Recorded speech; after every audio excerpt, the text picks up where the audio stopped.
Welcome friends, শুরু করছি নবম শ্রেণীর মডেল অ্যাক্টিভিটি টাস্ক গণিত বিষয়ের, যেটা অক্টোবর মাসে দেওয়া হবে। এখানে প্রথমে এমসিকিউ বিভাগের 4টা প্রশ্ন আছে, তারপরে সত্য মিথ্যার 4টা দেওয়া আছে 1 মার্কের, তারপরে সংক্ষিপ্ত তত্ত্বধর্মী 2 মার্কের 2টো দেওয়া আছে, তারপরে 4 নম্বরের 4 আর 5 নম্বরের 2টো কোশ্চেন দেওয়া আছে। তো শুরু করছি এমসিকিউ থেকে।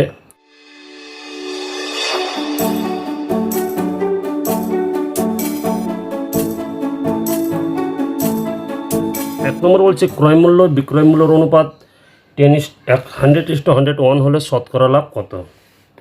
তাহলে ক্রয় মূল্য কত? ক্রয় মূল্য হচ্ছে 100 টাকা যদি হয়, তাহলে বিক্রয় মূল্য কত? বিক্রয় মূল্য হচ্ছে 101 টাকা। অতএব লাভ বিক্রয় মূল্য থেকে ক্রয় মূল্যটা বাদ সমান কত? 1 টাকা। এই 1 টাকাটা লাভ হচ্ছে কত? 100 টাকাতে। তাহলে অতএব শতকরা লাভ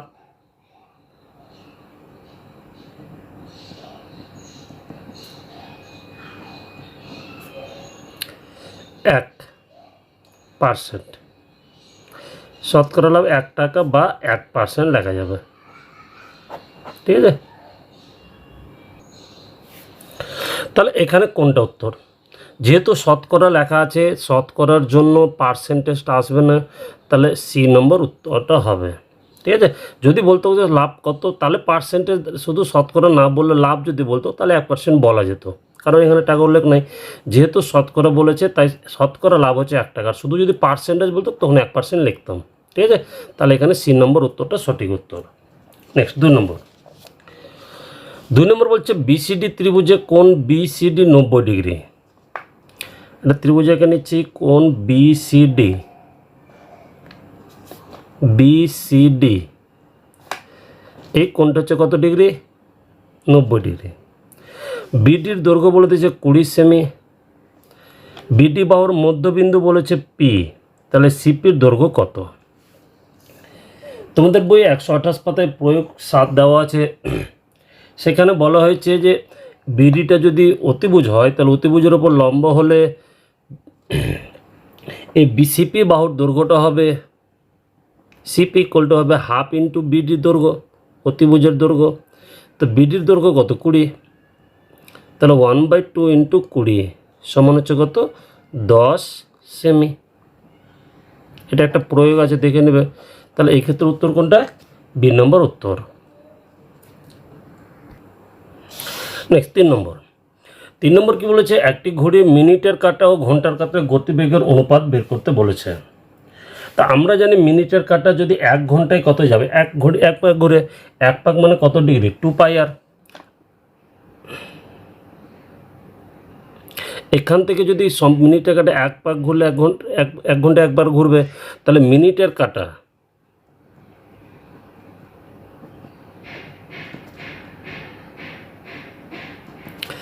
এক ঘন্টায় যায়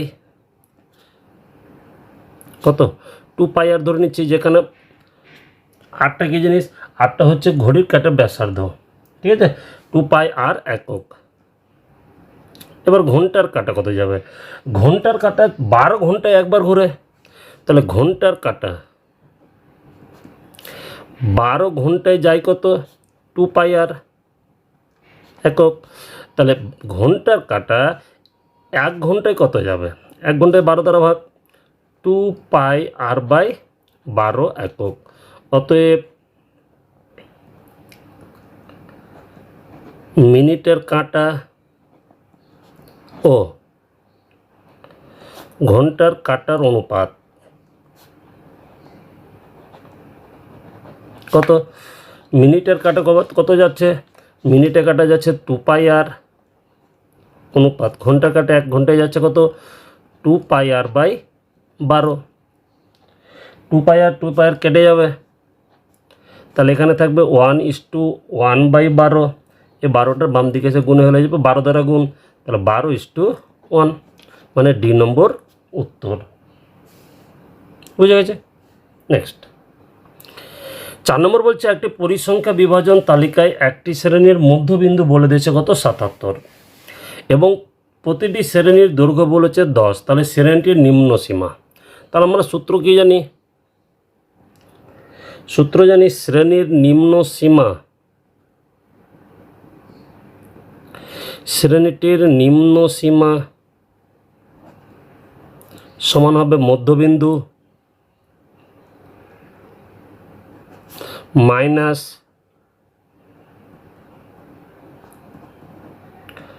শ্রেণী দৈর্ঘ্য বাই 2। তাহলে মধ্যবিন্দু কত বলেছে 77 মাইনাস শ্রেণী দৈর্ঘ্য বলেছে 10/2, তাহলে 77 থেকে 5 বাদ 10কে 2 দ্বারা কাটলে 5 হবে, তাহলে 77 থেকে 5 বাদ দিলে কত হয়ে যাবে 72, মানে সি নম্বর অপশন। নিম্ন সীমার সূত্র হচ্ছে মধ্যবিন্দু মাইনাস শ্রেণী দৈর্ঘ্য বাই 2, আর যদি বলতো ঊর্ধ্ব সীমা তাহলে মধ্যবিন্দু প্লাস শ্রেণী দৈর্ঘ্য বাই 2। তাহলে এক্ষেত্রে অপশন হচ্ছে কোনটা? সি নম্বর অপশন। নেক্সট 2 নম্বর বলছে সত্য মিথ্যা নির্ধারণ করো। একটি বৃত্তের পরিধি ও একটি বর্গক্ষেত্রের পরিসীমার সমান হলে বৃত্তের ব্যাসার্ধ ও বর্গক্ষেত্রের বাহুর দৈর্ঘ্য হবে π/2। দেখা যাক, ধরে নিচ্ছি বৃত্তের ব্যাসার্ধ, যেহেতু এগুলো সত্য মিথ্যা রাফে করলেই হবে, না লিখলেও হবে, আর একক, আর বর্গক্ষেত্রের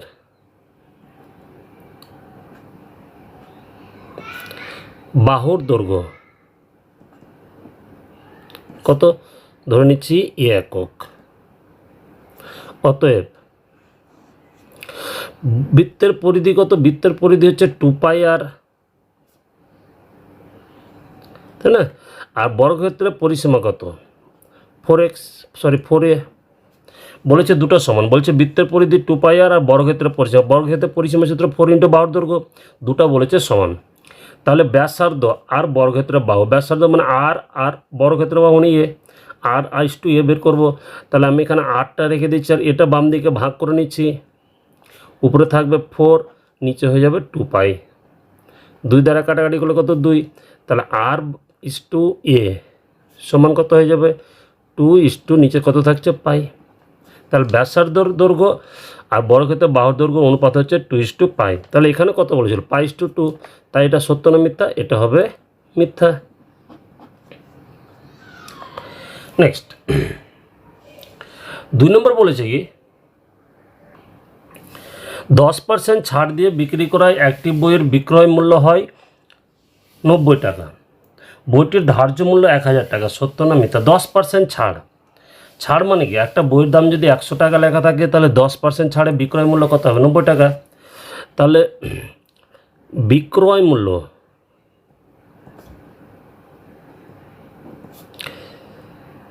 কত?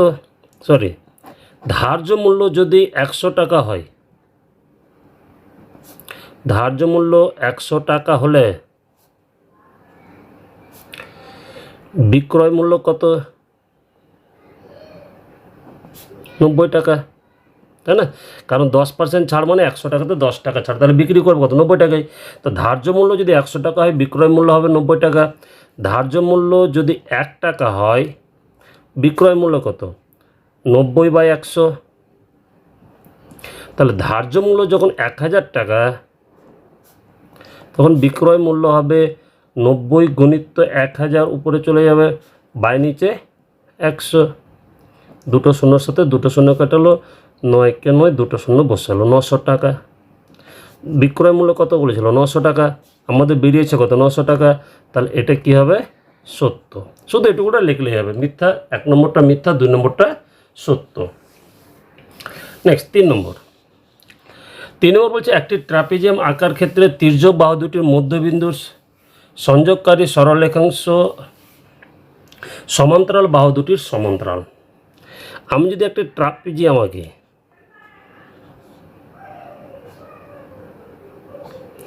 এই যে এই তির্যক বাহু দুটির মধ্যবিন্দুকে যুক্ত করি, বলছে এই দুটোর সমান্তরাল হবে। হ্যাঁ, এটা একটা উপপাদ্য আছে, নিজেরা দেখলে হবে, এটা হচ্ছে সত্য। ঠিক আছে। 4 নম্বর কোনো শ্রেণীবিন্যাসিত রাশিতত্ত্বে কোনো শ্রেণীর পরিসংখ্যা ও মোট পরিসংখ্যার অনুপাতকে ওই রাশির পরিঘনত্ব বলা হয় না। পরিঘনত্বের সংজ্ঞা কি? পরিঘনত্ব হবে শ্রেণীর মোট শ্রেণী পরিসংখ্যা হবে বাই শ্রেণীর দৈর্ঘ্য হবে।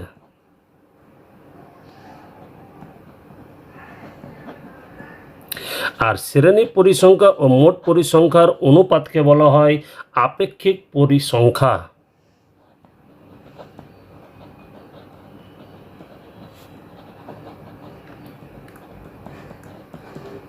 ঠিক আছে, এই অনুপাতকে বলে আপেক্ষিক পরিঘনত্ব। এখানে কি বলেছে? পরিঘনত্ব, তাই এই প্রশ্নটা কি মিথ্যা। নেক্সট 3 নম্বর সংক্ষিপ্ত উত্তরধর্মী প্রশ্ন বলেছে একটি সমবাহু ত্রিভুজ এবিসি এর প্রতিটি বাহুর দৈর্ঘ্য 8 সেমি। এবি ও এসি এর মধ্যবিন্দু যত P O Q, P Q এর দৈর্ঘ্য বের করতে বলেছে এবং কোন এপি কিউ এর মান বের করতে বলেছে।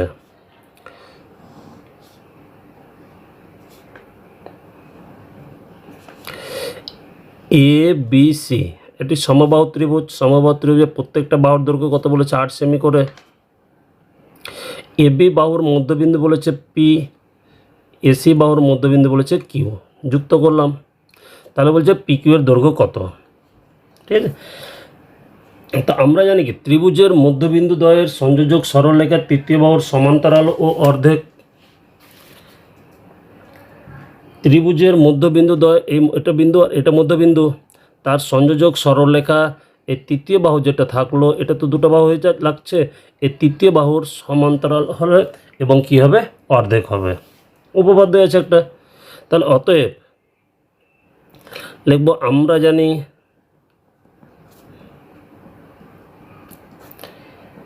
ত্রিভুজের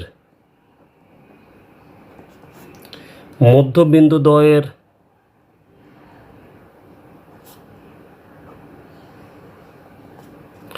সংযোজক সরল রেখাংশ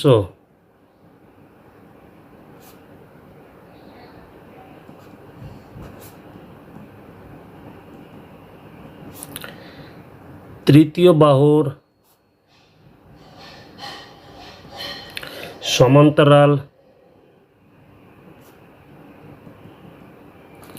ও অর্ধেক। অতএব তাহলে পি কিউ হয়ে যাবে বিসি বাহুর অর্ধেক, বিসি। তাহলে হাফ ইন্টু বিসির মান কত বলেছে? 8 সেমি।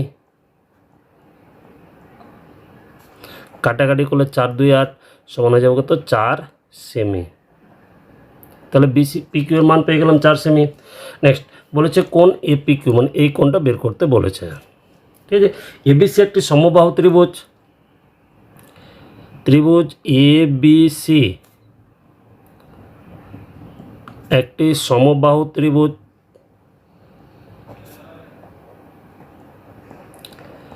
অতএব কোণ এবিসি ত্রিভুজের প্রত্যেকটা কোণের মান সমান। তাহলে এবিসি কত হবে? 60 ডিগ্রি। এই কোণ আর এই কোণ কি? এটা দুটো সমান্তরাল বাহু আর এরা হচ্ছে কি ছেদক।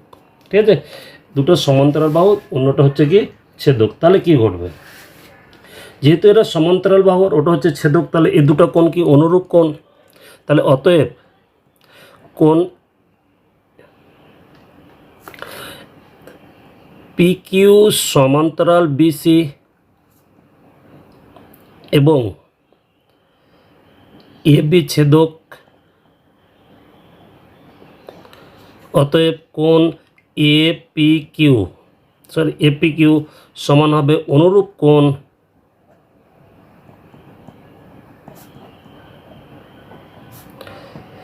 এবিসি। এবিসির মান কত? 60। তাহলে এপি কিউর মানও কত? 60 ডিগ্রি। নেক্সট পরে প্রশ্ন 2 নম্বর কি বলেছে? একটি সমবাহু ত্রিভুজের প্রতিটি বাহুর দৈর্ঘ্য 4 গুণ করলে ত্রিভুজটির ক্ষেত্রফল শতকরা কত বৃদ্ধি পাবে? তো আমরা ধরে নিচ্ছি, ধরি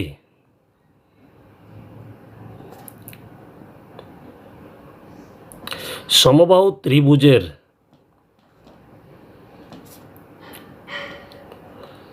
বাহুর দৈর্ঘ্য সমান হচ্ছে এ একক। অতএব সমবাহু ত্রিভুজের ক্ষেত্রফল কত হয়? সূত্র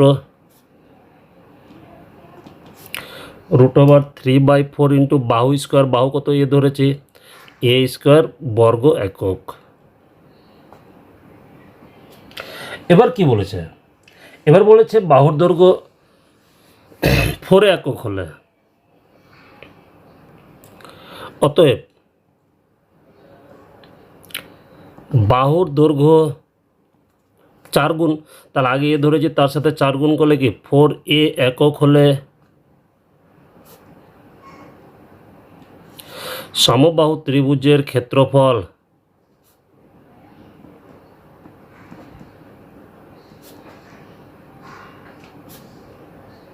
কত? একই সূত্র √3/4 ইন্টু বাহু স্কোয়ার। বাহু কত এখন 4a, তার স্কোয়ার বর্গ একক। তাহলে √3/4 ইন্টু 16a স্কোয়ার বর্গ একক। তাহলে অতএব ক্ষেত্রফলের বৃদ্ধি কত? ক্ষেত্রফলের বৃদ্ধি হচ্ছে পরেরটা থেকে আগেরটা বাদ, √3/4 16a square minus √3/4a square, common পেয়ে যাব √3/4a স্কোয়ার কমন। তাহলে এখানে পড়ে থাকবে 16 মাইনাস 1 সমান কত? 15। তাহলে √3/4 ইন্টু 15a স্কোয়ার বর্গ একক। এটি হচ্ছে ক্ষেত্রফলের বৃদ্ধি। অতএব ক্ষেত্রফলের শতকরা বৃদ্ধি, অতএব ক্ষেত্রফলের শতকরা বৃদ্ধি কত দাঁড়াবে? শতকরা বৃদ্ধি বের করার নিয়ম হচ্ছে যেটা আমরা বৃদ্ধি পেল সেটা লিখব, √3/4 ইন্টু 15a স্কোয়ার বা আগে যেটা ক্ষেত্রফল ছিল √3/4 ইন্টু a স্কোয়ার ইন্টু কত? 100। a স্কোয়ারের সাথে a স্কোয়ার ক্যান্সেল, √3/4 এর সাথে √3/, 15-র সাথে 100 গুণ করলে কত? 1500। অতএব ত্রিভুজ ক্ষেত্রফল বৃদ্ধি পাবে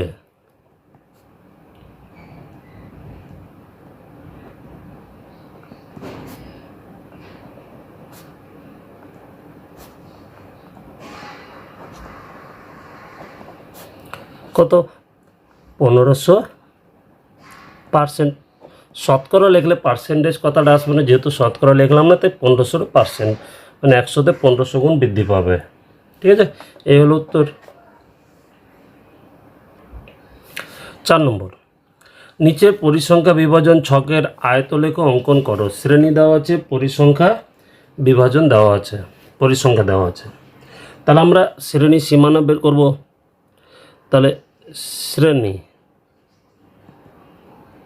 এটা দেওয়া আছে, এরপরে আমরা বের করব শ্রেণী সীমানা।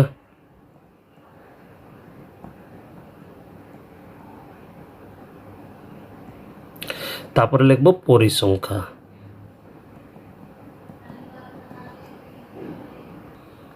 নেক্সট, তাহলে আমরা এরকম একটা ছক করে নেব, শ্রেণী সীমানা, মাঝখানে নেব পরিসংখ্যা।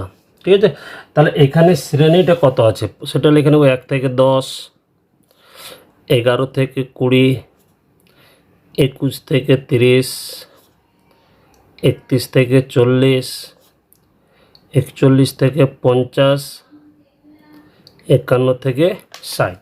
শ্রেণী সীমানা কী হবে? শ্রেণী সীমা হবে কত ডিফারেন্স? 10 থেকে 11 1, তাকে 2 দ্বারা ভাগ, 0.5। তাহলে এটা থেকে 0.5 বিয়োগ, এখানে 0.5 যোগ। তাহলে কী পেয়ে যাবো? এটা 0.5 থেকে 10.5, এখানে বিয়োগ করলে হবে 10.5 থেকে 20.5, তাই না? একইভাবে চলতে থাকবে 20.5 থেকে 30.5, 30.5 থেকে 40.5, 40.5 থেকে 50.5, 50.5 থেকে 60.5। লাস্টে পরিসংখ্যা দেওয়া হয়ে আছে 8, 3, 6, 12, 2, 7। এবার আমরা কী করবো, ছবি আঁকবো। ঠিক আছে, তারপরে তোমরা এই লেখাটি লিখে নেবে। শ্রেণী সীমানাকে এক্স অক্ষ বরাবর এবং শ্রেণী সীমানাটাকে এক্স অক্ষ বরাবর লিখবো, আর শ্রেণী পরিসংখ্যাকে ওয়াই অক্ষ বরাবর নেওয়া হলো। এক্স অক্ষের প্রতিটি ক্ষুদ্রতম বর্গক্ষেত্রকে আমরা ধরবো 2 একক করে, আর ওয়াই অক্ষের প্রতিটি ক্ষুদ্রতম বর্গক্ষেত্রকে ধরবো 1 একক করে। ঠিক আছে, তাহলে তারপরে আয়তলেখটা অঙ্কন করা হলো। এবার আমরা গ্রাফ পেপারে ছবিটা আঁকবো। ঠিক আছে, এবার করবো কি, আমরা একটা গ্রাফ পেপারের আয়তলেখ অঙ্কন করব। তার জন্য অক্ষয়কে নিচ্ছি।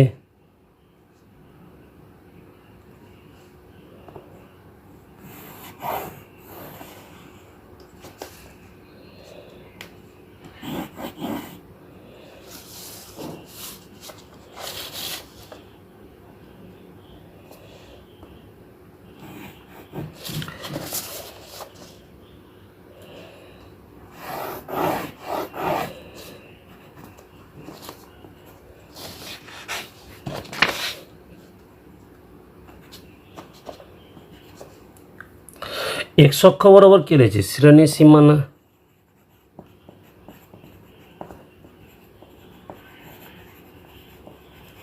ওয়াই অক্ষ বরাবর নিয়েছে পরিসংখ্যা, শ্রেণী পরিসংখ্যা। ঠিক আছে, আমার যেহেতু গ্রাফ পেপারে একটু বড়ো, তাই আমি ছোটো ছোটো করে লিখছি। নেক্সট, যেহেতু 0 থেকে শুরু নয়, 0.5 থেকে শুরু, তাই আমরা প্রথম করবো কি, 5টা ঘর বাদ দেব।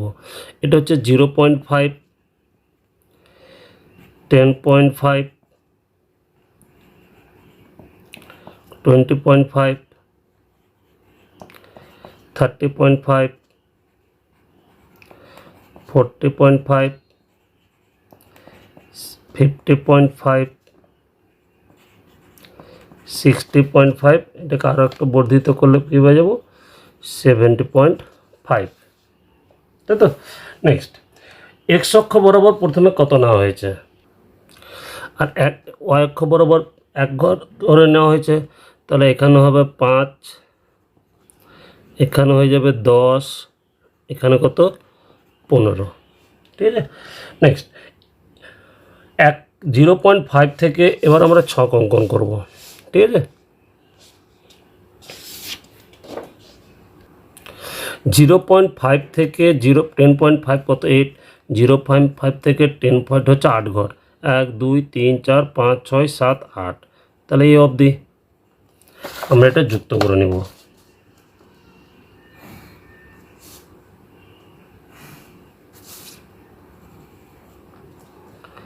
মার্ক করে দিচ্ছি এটা আমি।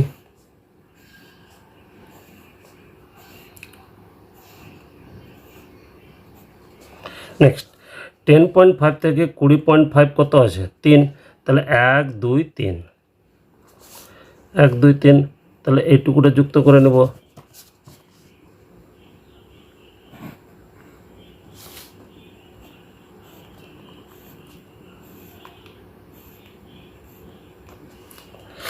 তারপরে হচ্ছে 20.5 থেকে 30.5 হচ্ছে 6, 3, 4, 5, 6।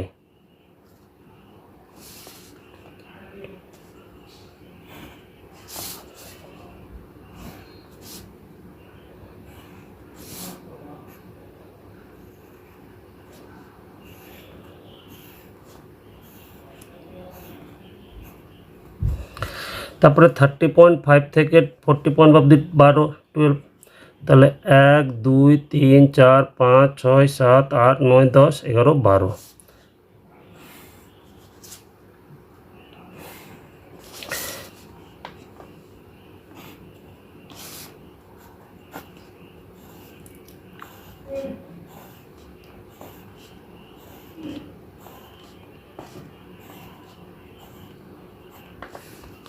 তারপরে 40.5 থেকে 50.5 অবধি 2, 1, 2, এ অবধি।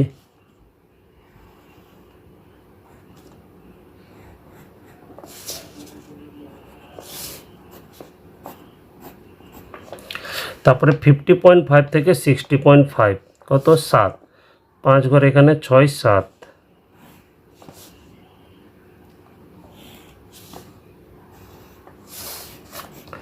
এ হচ্ছে লেখচিত্র, আয়ত লেখ।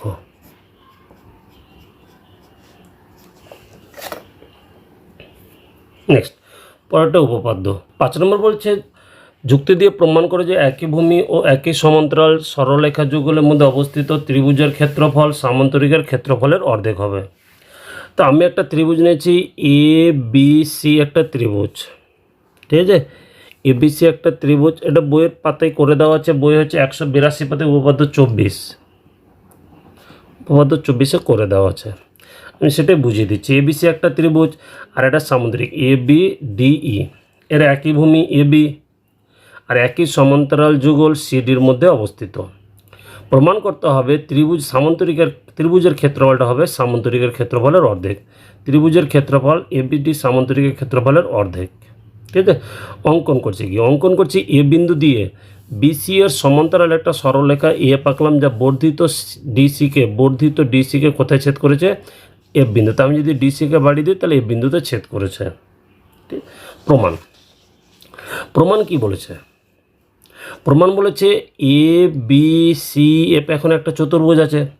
এই চতুর্ভুজের এ বি বাহু আর এফ সি বাহু বা সি এফ বাহু সমান্তরাল, কারণ এটা এ বির সাথে সিডি সমান্তরাল ছিল, তার বর্ধিত করলে সমান্তরালই থাকবে, তাই তো প্রদত্ত।